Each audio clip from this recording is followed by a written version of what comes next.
So another day and another camera comparison, and today I'm going to be doing a more in-depth comparison between the Motorola G50 and the Motorola G60s.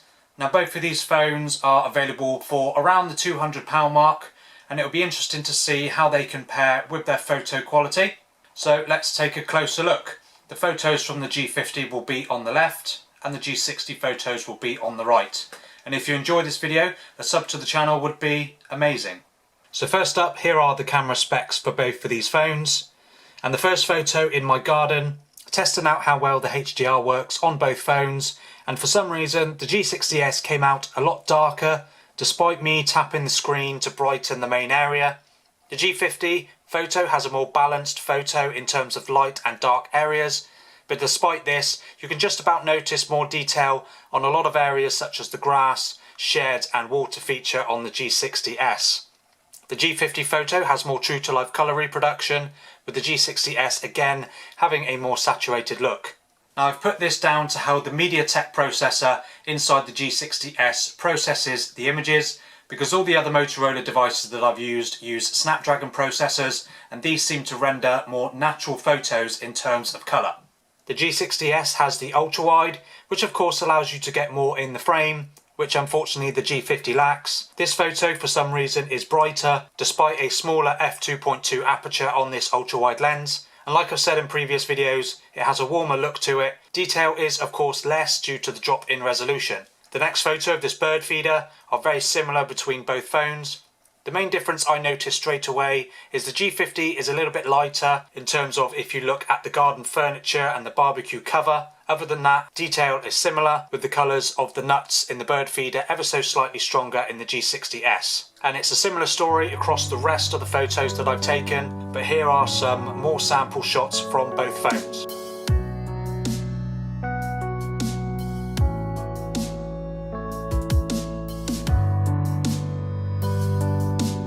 Both phones come equipped with a 5 megapixel macro camera, which is a nice upgrade from the usual 2 megapixel efforts from most other budget smartphones.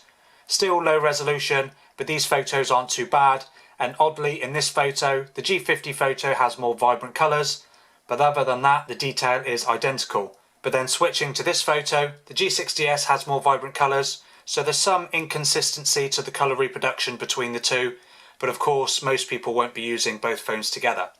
The same can also be said from the selfie camera. The G60s photos are noticeably more detail due to being a 16 megapixel sensor, but they are more contrasty, while the G50 photo makes me look a little bit more pale and looks like more noise reduction has been applied to smooth out my skin, and this is a 13 megapixel sensor down from the 16 on the G60s.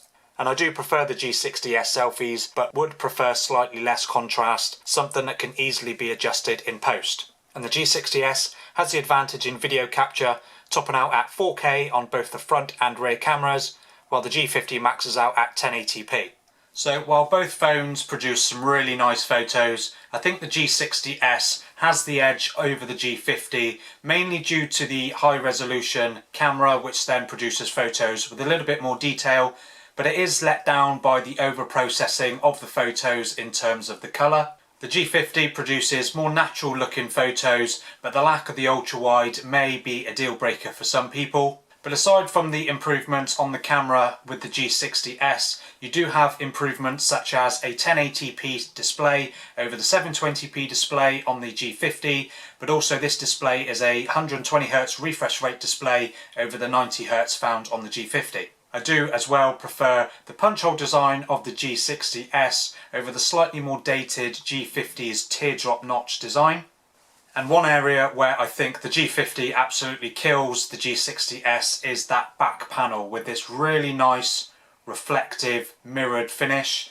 It looks a lot better, I think, than the very cheap looking G60s, which again is still plastic, but it's got this sort of textured finish that I don't like quite as much as the G50. I think it looks a little bit cheaper.